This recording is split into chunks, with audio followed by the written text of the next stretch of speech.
I'm here to tell you, this is the first time an exhibition game has been picked up ever in WNBA history. And we already know why they're picking up this game. This should come as no surprise to nobody why they decided to pick up this very game. And I'm here to tell you, the first letter of this young lady's name start with a C, and the last letter of this lady's last name ends with a K. Caitlin Clark, baby. Preseason games hardly receive local coverage, much less national airtime. But that is precisely what happens when Caitlin Clark is involved. ESPN just dropped another Caitlin-sized bombshell. They will broadcast the Indiana Fever's preseason game nationally. We're talking about a preseason matchup that sold 15,000 tickets in a matter of minutes, and now it's getting the prime-time ESPN treatment. First in the league in fast break points. Clark connects on a deep three. The WNBA has always dreamed of mainstream attention, packed arenas, and a sizable national audience. And now, almost entirely due to Caitlin Clark's unquestionable star power, they're finally getting what they want. But wait, it gets even stranger. This latest bombshell about ESPN airing a preseason game comes right after some other significant developments that unequivocally demonstrate that Caitlin Clark is more than just a star. She's the star. The league may not publicly go all in, but all the signs point to many in the WNBA orbit, including former haters embracing Caitlin this season. Of course, with all this buzz, there are still haters raging against the Caitlin cash machine. Really, you won't believe some of the crazy things being said out there.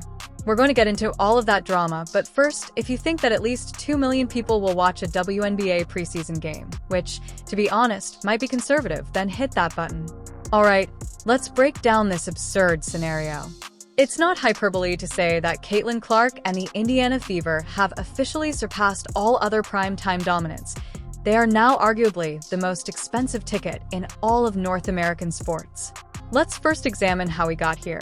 With such star power on those teams, it's really no surprise they're atop the list for the most games available for you to check out on a national scale. The Fever, they lead the league with 41 games here, followed by the Aces 33, the champion Liberty at 32. Yes, that's correct. You'll likely see Caitlin Clark casually pulling up from way downtown since the Fever have a staggering 41 out of 44 games on national television or major streaming platforms, whether it's ABC, ESPN, or CBS. This season, you can flick on practically any sports network. Wheeler, Clark launches, hits a three! Indiana, at least in the fourth quarter, an 8-3 rebounding advantage. Clark pulls, fires, hits, 4-3. To be honest, the league has never seen this much publicity for a single player or even a single team. Although India doesn't have a sizable media market or a consistent rival, none of that matters when you have, after watching last year's incredible surge in viewership, TV executives essentially replied, "Yeah, give us more Caitlin," making Caitlin Clark the game's undeniable biggest draw at the moment. I instantly think of her debut season in 2024, when the WNBA broke all previous audience records, drawing in over 54 million people overall across all broadcasts. You guessed it. Who was the main attraction in almost all of the highest-rated games? The Fever's regular season game against Caitlin Clark drew an astounding 2.23 million viewers on ABC, and another game on CBS surpassed that with 2.25 million viewers. These are primetime NBA numbers in women's basketball that are being driven by the Caitlin effect, and the playoffs arrived just when you thought they couldn't get any bigger. Hoping that can discourage Alyssa Thomas from making some of her great passes. No one picks up Clark, who cans the three! The Fever playoff game alone drew an astounding 2.5 million viewers, considerably surpassing even the 2024 WNBA Finals, which averaged about 1.57 million. Caitlin's first-round playoff series was a rating success, drawing more numbers than the rounds that followed without her. Networks like ESPN, ABC, and CBS are literally scrambling to grab a piece of the Caitlin Clark spotlight. We're talking weekend afternoon games, primetime weeknight matchups, basically whenever people are watching TV. Caitlin and the Fever will probably be there. ABC has the Fever slated 5 times this season. ESPN is airing multiple Fever games, and there are even digital exclusives just to capitalize on her massive online following. It's honestly something we've never witnessed before in the WNBA. A complete media blitz centered around a single player. This type of superstar treatment is typically reserved for NBA giants like LeBron James or Steph Curry. To see a WNBA rookie commanding this kind of attention is beyond unprecedented. It's absolutely astonishing. And hey, if your favorite WNBA team isn't the Fever, don't sweat it, you'll still catch them plenty. Just tune in whenever they're up against Caitlin Clark. Demand for Fever road games exploded to such a degree last year that at least 6 other teams had no choice but to relocate their matchups against Indiana to significantly larger arenas. Case in point, the Dallas Wings had to shift one of their June games to a full-size 20,000-seat NBA arena just to handle the massive wave of Caitlin-inspired fans. The Chicago Sky followed suit, deciding that their usual arena simply wasn't enough, so they moved 2 games to the iconic United Center, which holds nearly 21,000 spectators.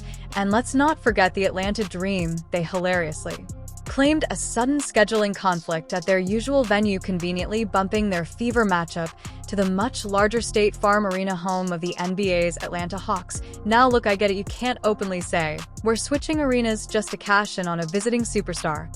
Fans quickly noticed the obvious tactic of dismissing it as a random scheduling conflict that's a bit too convenient, and mockingly referring to Caitlin as the scheduling conflict because, apparently, every arena gets booked solid whenever she's about to appear. However, can you really blame teams for upgrading venues to capitalize on this once-in-a-generation buzz? After all, Caitlin Clark isn't just packing seats. She's essentially printing money for everyone involved. It is no secret that the Indiana Fever are by far the most popular team in the WNBA, and I'm so glad that we are finally just, I don't know if admitting it is the right word, but they're finally acting on it. And you guys, I'm happy that they're acting on it because this news is not only just good for the Indiana Fever and Indiana Fever fans, it is good for the entire WNBA. Caitlin Clark is more than just a basketball player. She is a full-blown economic stimulus package for the WNBA. Let's take a quick look at what happened last season. The WNBA achieved an incredible 154 sellouts, more than triple the previous year, and every arena Caitlin visited saw a dramatic change in attendance from half-empty seats to standing room-only spectators. However, nowhere was the Caitlin effect more dramatic than with her own team, the Indiana Fever. Last year, the Fever broke attendance records, drawing over 340,000 fans to their home games, an incredible 319% increase from the previous season. Let that sink in. A team that barely cracked 80,000 total fans in 2023 suddenly became the hottest ticket in town, drawing over 340,000 attendees in just 1 year. That, my friends, is the Caitlin Clark phenomenon at full throttle. One player has captured America's attention like never before, and just when you thought it couldn't get any more impressive, Caitlin has done something that is unquestionably extraordinary for the WNBA. She is generating a kind of mainstream demand for women's basketball that we have literally never seen before, and the league is entering completely uncharted territory because of this. Some people may nitpick or complain out of jealousy. Look at this. The Fever just announced that they will broadcast the same preseason matchup on national TV. Yes, a WNBA preseason game is going national for the first time ever, after selling out 15,000 tickets for a preseason game against the Brazilian national team in Iowa in less than an hour. I had previously estimated that about 2 million people would watch. Yes, that may sound audacious, but considering the most recent data from recent weeks, that prediction may actually be conservative. The Caitlin Clark effect is even more significant than we anticipated, and, shockingly, some people are quite upset about all the attention she's receiving. To start, there was the NCAA Finals, where Paige Bueckers and UConn defeated South Carolina to win the championship, and while many people were undoubtedly intrigued by her comeback story and the excitement of the big game, many others were focusing on something else. According to the ratings, This year's NCAA tournament was the first since Caitlin Clark left college to pursue a career in sports. The difference proved to be astoundingly larger than most experts had anticipated, and everyone wanted to know how much of the previous year's record-breaking numbers had actually been propelled by Clark's presence. Approximately 8.5 million people watched this year's championship game, which is a remarkable amount by most measures. Yes, but when you compare it to the previous year, when Caitlin Clark was the main attraction, that game drew an incredible 18.9 million viewers. That's a drop of 10 million viewers in 1 year without Caitlin on the field. It's not just a dip, it's a full-on nosedive, a clear indication of the kind of star power and magnetism Caitlin brings to the sport and how drastically things feel when she's not there. And if that wasn't enough to show her influence, there's also this. With the first pick in the 2025 WNBA draft, the Dallas Wings select Paige Beckers, University of Connecticut.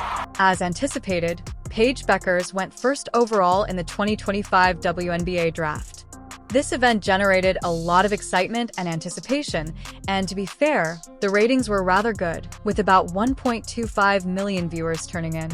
However, the catch is that the same network that is currently building anticipation, perhaps because Caitlin Clark's 2024 draft completely broke every record in history, Caitlin's preseason game was notably silent when comparing this year's draft stats to the prior record-setting year.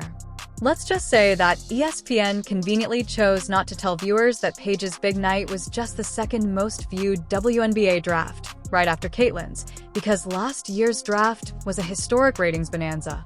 2025 second most viewed WNBA draft of all time, with an average of 1.25 million viewers, with a peak of 1.46 million viewers, up 119% versus 2023.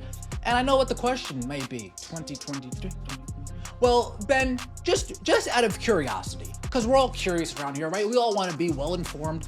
What is it compared to the 2024 draft? Well, thank you guys for asking. I appreciate that. Here we go. It's down 49%.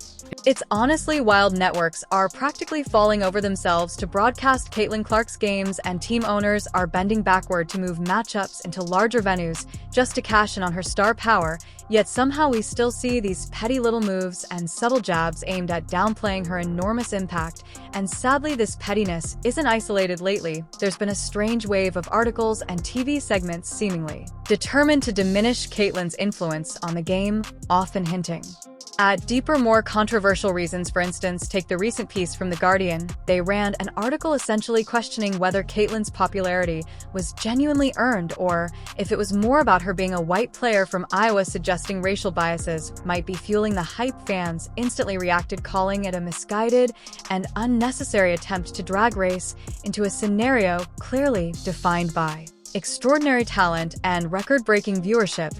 And it wasn't just The Guardian. ESPN's own Monica McNutt jumped into the controversy too, going on the BBC and insinuating that Caitlin's unprecedented fame and success were significantly boosted by her race and Midwestern background. But she was a white girl from the middle of America. And so she represented a whole lot to a lot of people, whether that is truly what she prescribed to or not. We can all say she is a dynamic basketball player and a force both on the court and the marketing sense. Then there was the recent USA Today article in which the author essentially reprimanded Caitlin Clark's fans, telling them that they should learn their lesson. The article claimed that fans should not emphasize Caitlin at the expense of other players, and that everyone should be acknowledged because, yes, the NBA, MLB, NFL, and NHL constantly make claims about how crucial their benchwarmers are to the game's success. However, the truth is that there is nothing wrong with selling out arenas, shattering decades-old ratings records, and generating unprecedented interest in women's basketball. It's not the NBA. No matter how they spin it, there is nothing untrue about Caitlin Clark becoming a true sports phenomenon. However, it is problematic to suggest that a sizable portion of Caitlin's fanbase is problematic, or that they are unfairly promoting her. That is a huge reach, and fans didn't hesitate to call that out. If ESPN videoed a Caitlin Clark workout it would have averaged more viewership than Rivals. Like, I mean that. Like, it genuinely is, it's scary, this type of hype. Like, I thought it was gonna die. I literally thought it was gonna die.